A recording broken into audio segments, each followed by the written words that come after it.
The meeting is live. Thank you. I'd like to bring this Public Works meeting to order on Tuesday, June 23rd at 2:44 p.m. Present is Chief Hagan, our city engineer, John Sanders, Joe Girardi, I'm trying to read my names here, Councilman David Banks, our city solicitor, Austin White, Chris Cooley, and Janice Frank.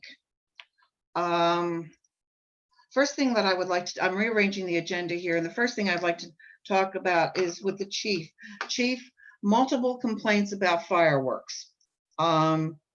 Is there any way of alleviating this? They are shooting off fireworks at 11, 12 o'clock at night, and a lot of people are complaining at this point. And you're on mute, so remember that. Thank you. Yes, every year around this time, we respond to complaints about fireworks. Each call is different. We do have a city ordinance that addresses the issue. We also have state laws with regard to the conduct, up to and including disorderly conduct and statutes that affect the peace of the community. So we respond to these like any other complaints, and depending on the conduct, we take the appropriate action. It just seems that this year it started a heck of a lot earlier, and when it starts going on and keeps on going on to 11, 12 o'clock at night, it is a problem. So hopefully it can be in the papers that this is illegal to be doing this. There's a time period. I don't remember, I didn't pull up the ordinance, and I should have, Chief. There is a time period of when fireworks can be done by the citizens. And I should have asked you this to begin with. I think we can address this at council on Thursday. I think it would be appropriate to do that as far as pulling that up and making sure everybody is aware of what the ordinance is. Okay? Yes, ma'am. We can put it on our Facebook page. The fire department could do the same. We can post it on the city page, highlight it. We could also put it in the paper if you would like. I know that we're going to, I've been talking to the mayor about doing some safety messaging over the radio for the Independence holiday. So if we were to do that in the very near future, we could also address it via radio as well, if you like. Fantastic. That's the only thing that I wanted to have on record during one of the committee meetings. And our president, Randy Allison, wanted to make sure it was done at one of our committee meetings. So I thank you very much, and I will address this on Thursday then also. Ms. Okay, Katz, thank you. Yes. Was there anything else for me? Well, hold on a second. Yes. well, I mean, the chief already said we'll move it back to the top on the website. It was locked in the top position where ordinances get posted. It probably fell off because it would have been codified by now, but I'll move it back up. Fantastic. Fantastic.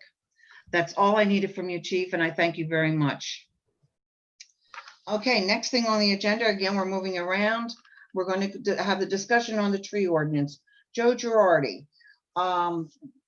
May I interrupt one more time? I'm sorry. Oh, sure. I spoke to Kayla. She was finishing up the lunch program, and she was going to get on here very shortly. Fantastic. Fantastic. Okay. Thank you. Okay, Joe. Yes. You wanted to talk to Public Works concerning the tree ordinance, what's in it, and basically more concerning what happening in Newberry, I'm assuming at this point, than the actual ordinance. Right. The way I have interpreted the ordinance, and I did talk to Austin about it, and we discussed this, and Austin, you can chime in anytime you want. The ordinance requires that if anyone removes a tree, they're required to replace that tree. Okay. Again, what type of tree, where it can be located, and the size of the tree is up to the forester, because he's going to determine how big a tree gets, how deep the roots go, and so forth. Also, anytime a tree is removed, someone's required to come in and apply for a permit for the removal of that tree and pay a fee. Okay, those are the two items that are actually in the ordinance. Concerning timeframes, I believe the forester can answer it better than I can, but it determines on the time frame you cut the tree down. If you cut a tree down in November, you're not going to be able to put one in until come spring. And again, depending on the species of tree, sometimes you plant spring or fall. Again, Chad, you might want to jump in on that if you're there to be able to talk a little bit more about that. Yeah, basically the best time to plant is either spring or fall. So we do both. Speak up, Chad. We can't hear you. We plant spring or fall depending on the situation, but yeah, either one works. Right. Works well. So sometimes that tree won't go in automatically. It may take 6-8 months to put it in. But it's not at the discretion of the person putting the tree, and it's really up to the discretion of the city when that tree gets put in. Okay. If we're speaking Newberry area where the roadway is going to be removed, or the curbing and sidewalk going to be replaced up in Newberry area. Again, I don't have permits for the state for cutting any of those trees down. And from my understanding, I don't have any knowledge of the state wanting to replace any of those trees. And I guess at this point, they're waiting 8 years before they want to do anything in that particular area. Again, Adam, you probably better answer that than myself. Yeah, my understanding is they're waiting 8 years. The whole discussion for the middle section of Newberry took place when Rebecca Halliday was here. That's right. So I don't have a lot of knowledge on the thought process behind removing the trees. Joe and I found out about the same time when the young woman called and made a complaint that her tree was being cut down. And the rest of it you all know because we've all been involved in the fight. Right. And it's from my understanding and knowledge that the state is not exempt from our ordinance. They're required to abide by the ordinance, just like the average citizen is required to abide by the ordinance. So, and I think that's something Austin may want to look into to verify, but I think we did discuss that a little bit. And I think he's in agreement that that's correct.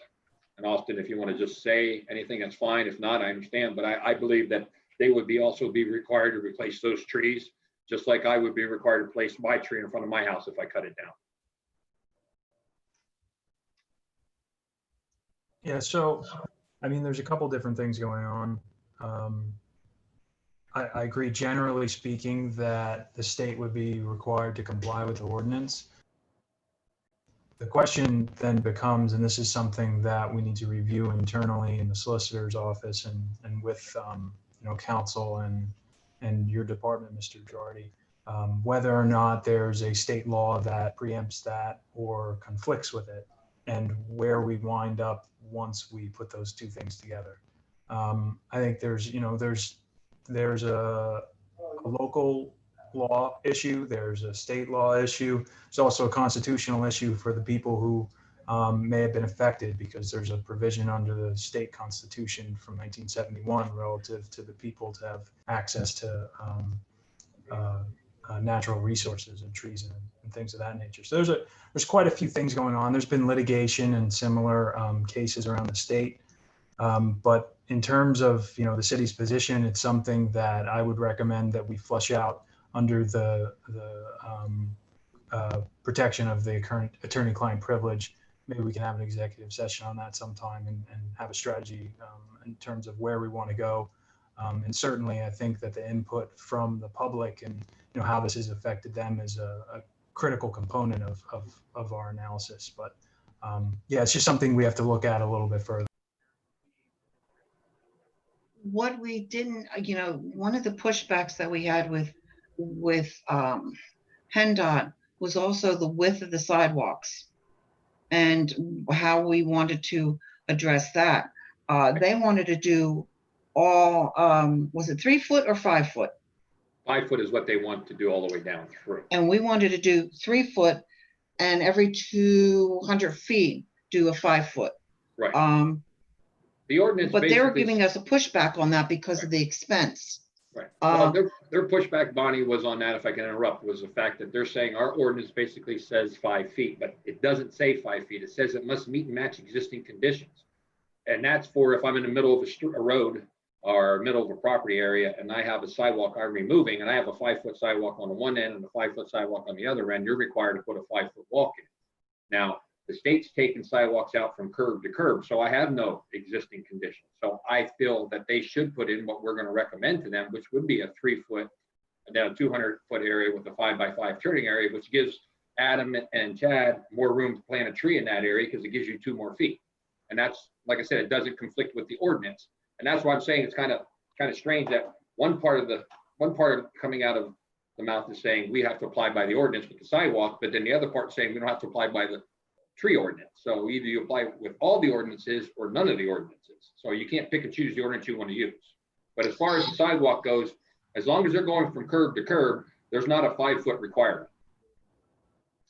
And I think this is something that we have to clean up our ordinances here, that they do match and that we don't get into, we have 8 years to clean this up. Okay. Chad, 5-foot with high sidewalk, that would give us an opportunity for a selection of trees, wouldn't it? Yes, it would. There's places now that are under 3 feet, of course, but if we were able to narrow the sidewalk down, that we would have places where we have 4 or 5 feet of plantable places. Some places only 3, but some places up to 4 or 5 feet. So it would be helpful. David, do you have anything to question here or ask? Yeah, well, I think Chad and Adam Winder were in a meeting with me not too long ago, or feels like a long time ago now, but about, they could keep their 5-foot, the 60-inch sidewalk if they just do cutouts around the trees, and that would give kind of Chad the flexibility. But I think you hit the nail on the head that we need to clean up our ordinances to that effect. I sent that email out to you about, strengthening the language in the ordinances to make it more clear about what we want, because if they need, Mr. Girardi said, if the sidewalk needs to match the adjoining sidewalks. So if they want to put that 60-inch sidewalk in, we can set a number of trees, in a certain interval, and then do just a bump into a 36-inch, sidewalk where the trees are actually going to be located. So that's kind of my comment, but Chad might have more to add to that.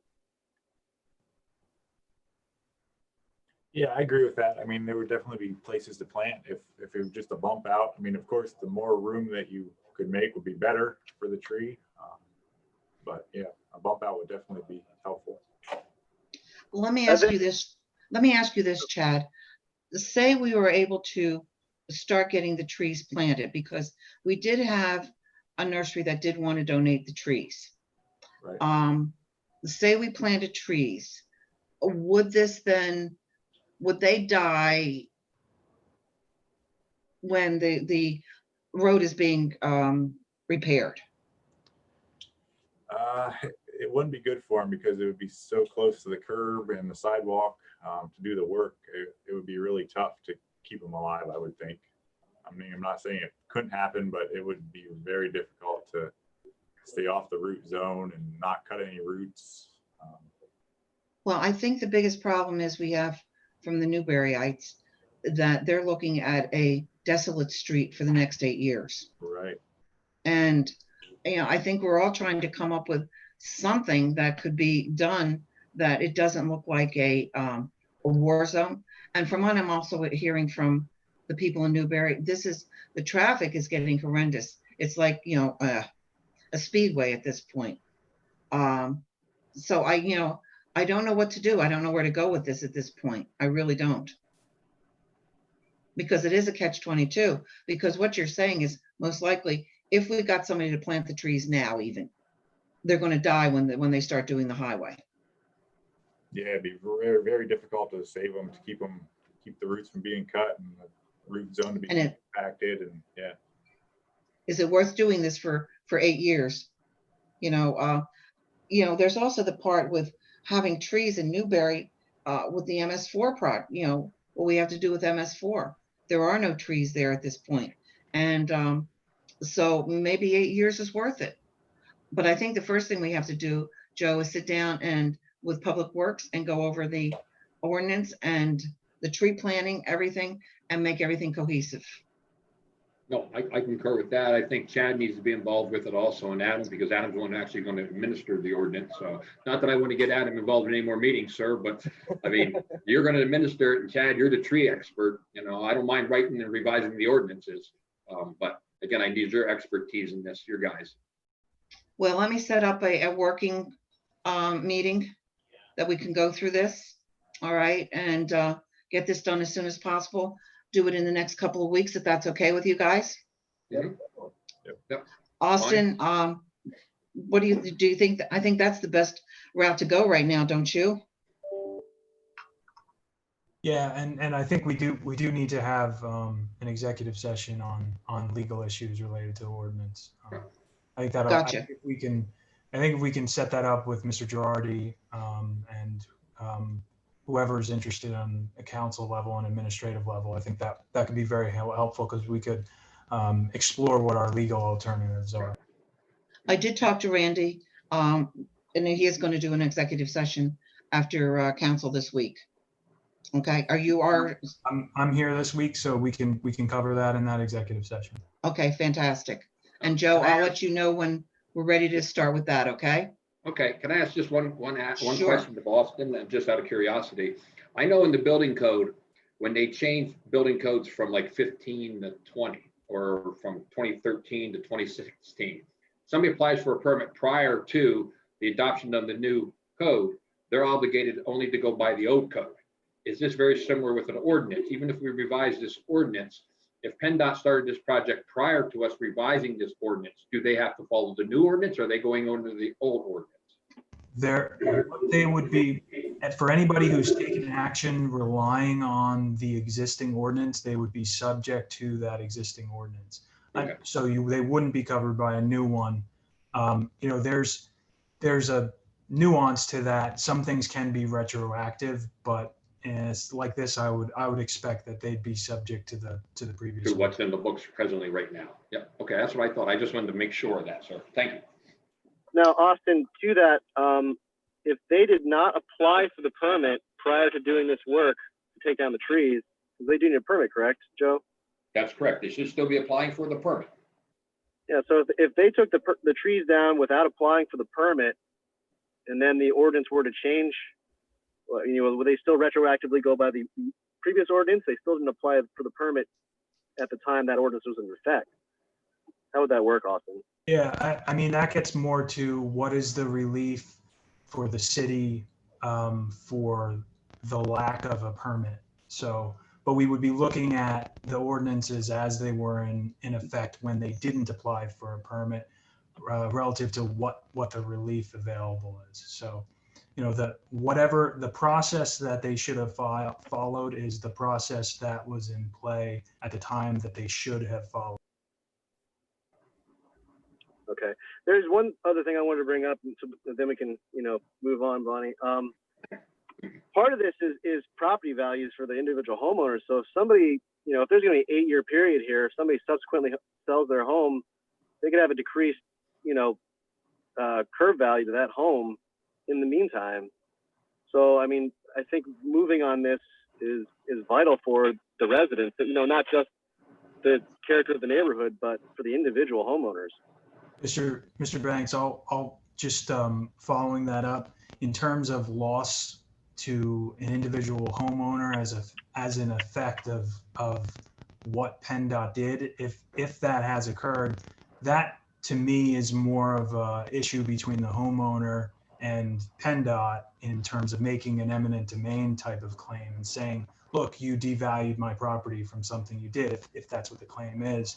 And then it would be up to them to go after PennDOT to try and get compensation for the loss of value, as opposed to the city, who the city can enforce its ordinances, and the city can, make PennDOT go through the legal process that it requires for its jurisdiction. But for loss of value to individual homeowners, that's really something that we wouldn't be able to get. Thank you, Austin. I appreciate that. John Sanders, do you have anything to add at all? You're on mute.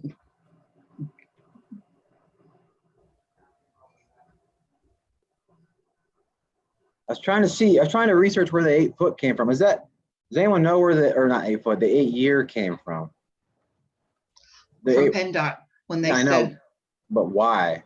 Did they only do a lot of mill and overlay? This is on 4th Street, right? yes, Yeah, in John. Newbury. John, it came about because of Verizon's wires under the sidewalks, and Oh, okay. Verizon has not said where they want to relocate them to yet. Gotcha.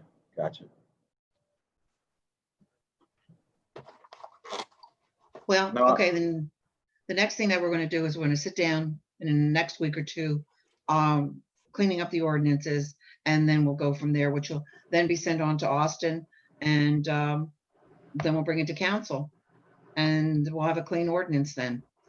Does anybody else have anything to add to this at all? just one more thing. If you do end up tweaking the sidewalks, their minimum for ADA compliance is 4 feet, just so you know. So, We were told 3 feet. I thought it was 3 feet until you get to a 200-foot space, and you gotta provide a 5x5. I saw, maybe I'm wrong, John, I mean, you deal with PennDOT a little better than I do, but that's what I thought the ordinance was. I can check on their standards, but I'll check on that. Okay, Please appreciate check it, on thank you. that. Okay, if there's no other discussion about the trees and Newbury, I thank you all, guys, and I'll get in touch with you in a week or two. Okay, thank you, Chad, Adam, Joe. Thank you. All right, thank you. Thank you, Hey, everyone. Kayla, we're up. Want to discuss the rec program? Yes. So we started our summer lunch program last week. June 16th was our first day. The lunches are handed out in Newbury, Brandon, and Shaw Park every Tuesday and Thursday from 11 a.m. to 2 p.m.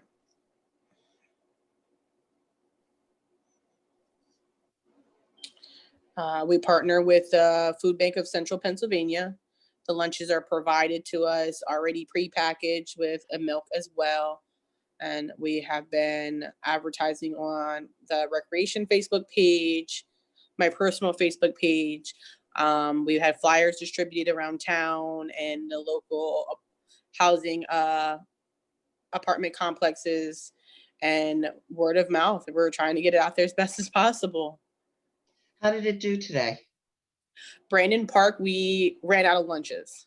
Oh my gosh, fantastic. How many did you have? We had 50. I originally started with 100 and we didn't have anybody show up last week. So I dropped the number to 50 to see where we could find a medium. And we had 50 and they were all done today. Every last lunch was handed out.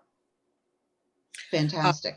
Newbury, unfortunately, we're not doing so well at that location, but I come to find out that the food bank also gives lunches to a church near the park. It's probably like 2 or 3 blocks from the park, and they offer their lunch every day. So I'm contemplating on relocating that location only because the same people that would come to our lunch program is going to that lunch program. Okay. And that program has already been established and has been there all year round. So they don't know about our program. They know about that church's location. So they're just going straight there. So we only had about 2 kids show up in Newbury. And then for Shaw Park, we had about 20 today and about 30 last week. So I think today wasn't such a good day only because it's been so hot and the kids really aren't out. So we had maybe about 30 to 35 people at the playground there all day today, which I kind of assumed because of being so warm and people just wanting to stay in the air. Don't blame them. But we're getting our numbers higher, which is great. So I just want to be able to reach all the kids now that the lunch program is no longer available for the school district. We picked up so that way kids still have a lunch. Okay, so the food bank is really, they're picking up the cost of this then, right? Correct. Other than handing out the lunches, have you come up with any programs to be utilized in the parks?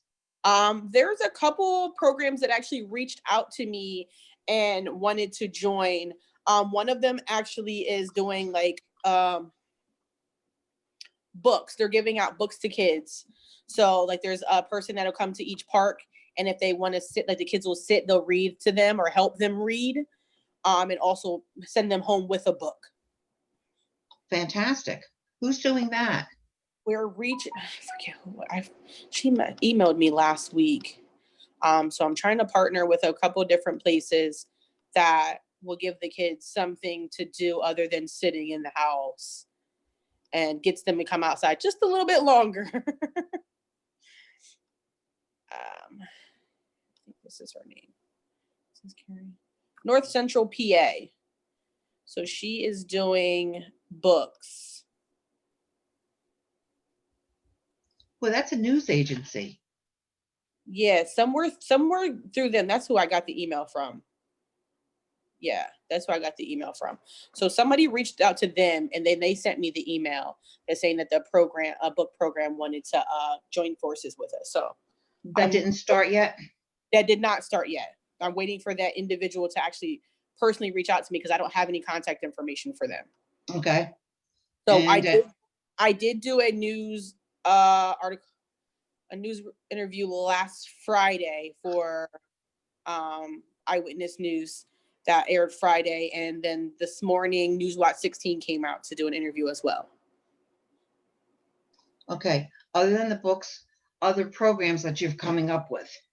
I am trying to figure out a program. Last time we spoke was doing the Master Gardeners and trying to get a gardening club, or whether like just be seedings that they can go home with, like something for them educational wise. Right. So my question to you, I guess, would be, do you know, or do you have a contact as far as a master gardener who I can reach out to individually? Who I had, I'll look on. I turned over my list to First Friday people because the master gardeners used to come to First Fridays all the time, but I turned that whole list over to them. So I think it's the arts group, the Arts Council, that takes care of First Fridays, and maybe they would have the listing. If not, Kayla, I have a few names. If you want to get a hold of me offline, I'll run some names by you. That's fine. That'd be great. It's terrible. I knew these women, and they were fantastic, you know, and it's when we weren't setting up anymore, I didn't get to see them as often. So, and this year, of course, it's kaput. Yeah, I know what you mean. I was also thinking of partnering with I know Leo's Pizzeria has been really good about, there's been a lot of pizzerias actually around town. It's been really good with like doing lunches and donating pizzas and stuff for the kids. But I'm going to contact him to see if he'd be willing to do like a pizza like class for the kids. Oh, that would be wonderful. That would really be wonderful. Something last year like that. So trying to see if I can even get Crystal Lake out here like they did last year and see if they can do something nature wise. Like maybe we can have something at Brandon Park now that we have nature play up there and it's in full effect, about something educational for the kid wise. What if you did a contest type of thing, like with cornhole? You know, if you did some contests, do you think that would bring kids out? Cornhole seems to be very big. Yes, I have to get the supplies. I don't have any of those games. I never had them for our summer camp. So like if I could find the games, or if somebody's willing to donate the games, or even just for the day, I could definitely arrange something. If you could put that on your social media, okay? Yes. That you're, you know, it's an idea. I don't know if you want to follow through on that or not, but it's, I'm hearing more and more kids doing cornhole, and and I didn't realize how expensive those things were. They are super expensive. I was gonna get one made, and I was like, no. So my it's builds not furniture and things. So I'm gonna see if I can buy the wood, if he'll just make it. It would be fantastic. I think it would be something that the kids could have fun with. Right. Anything with I think we're all trying to come up with ideas to get them outside and moving. I know they used to do baseball type of things, okay? But I think it's too late to get into that at this point. I don't know. Unfortunately. I'm going to send an email out here to my recreation commission. I actually was just finished my lunch program for the day and was hopping onto this call and sending them out an email about what their suggestions would be, or they have an organization that they know that would be willing to partner with and either sponsor if they don't want to like send their own people out, if they can just do a donation and I'll buy the equipment or buy the games and stuff ourselves and go from there. Yeah, if you could do a thing every, it doesn't always have to be educational. Right. We love when it is, but I think at this point in time, I think we want to let the kids have fun, Okay. and enjoy the outside. So if they could come up with other ideas, maybe other games and stuff, even if you have like a hula hoop contest, stuff like that, Yeah. it would get them That's a moving. healthy alternative. What'd you say? I said healthy alternatives. Anything's good. It doesn't have to be educational, right, Bonnie? Exactly. You have a water balloon fight on a hot day like this. Well, You the know other what? thing, Bonnie, is if we're talking about equipment, people might have that equipment just lying around to donate. I've seen cornhole, in garage sales recently. So, if we might put it out and see if there's just yard games that people want to share too. That's a good idea. It's a shame. I'll make a posting on the city's Facebook page if there's any yard game activities that anybody's willing to donate to the recreation department, or even and then we can, promote the heck out of it. Make sure the paper's aware of it. That put it, just a blurb in the paper. As far as this is where the activities are. At this point we've saved a lot of money in rec, so therefore I think we could even do an ad, of some of the activities of what we want to see accomplished for the rest of the year. Let's face it, we have July and August to go through. Yes. Yes. And so, if we can come up with things starting in July, I think it would be fantastic. So if you could get that done, Kayla, on the, get the committee together, get on social media. And David, that was a good idea. Anybody that wants to donate any games or stuff for the kids, let's get them moving, that people are outside and enjoying themselves. Absolutely. For a change. Yep. I will work on that this week between today and tomorrow. Hopefully we can get everything and a schedule set for at least early July by end of this week, mid next week. Okay, if you could work on that, Kayla, and if you want to come back to Public Works and address this, that that also gives it some advertising. Okay. Okay. All right. So work on your schedule with that, and then come back to us in a couple of weeks. Absolutely. Of what we're doing. Okay. All right. Sounds good. Thank you so much. Okay. You're welcome.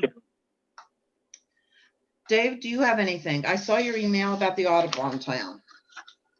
Oh, the only reason I sent that out was it's an interesting concept, and like I said, Wellsboro just did it recently. I think it was last spring, maybe. But I mean, that's interesting. But that'd be up to the bird watchers in town to contact us. But there was some good information in there about street trees, so I just sent it forward because there's some pretty definite information about street trees, which might help bolster our conversation we just had, the last item. Well, I look at it this way, and when I read that, I thought birds and trees. Well, it does have a lot. There was a lot of residual effects that are good when you have a native tree resolution or ordinance. The resolutions are just have less teeth to them, but they are It is a nice thing. But that's something we can talk about at a later point in time. I just wanted to bring it up because it was kind of might be helpful for this conversation we're having about street trees. And then if we want to talk about a native plant ordinance at a later point, that'd be great too. Fantastic. Well, there's nothing more on the agenda except any related items. Do you have anything to add? I don't. Well, then I will take a motion to adjourn. So move.